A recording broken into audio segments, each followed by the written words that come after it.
Hello friends, in this video we are going to discuss how to change the inactive tab title.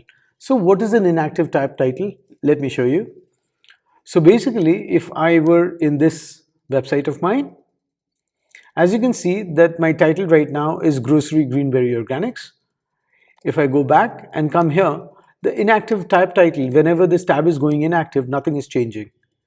If I want that whenever somebody moves away from my website, let's say I open something else and this goes inactive, this tab, there should be a different title out here.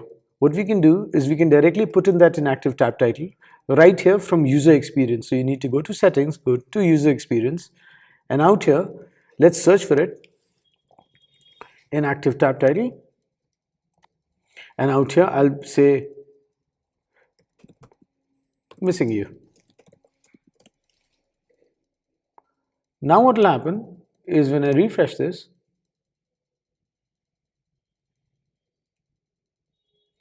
if I move away from this tab, it will actually start showing you missing you.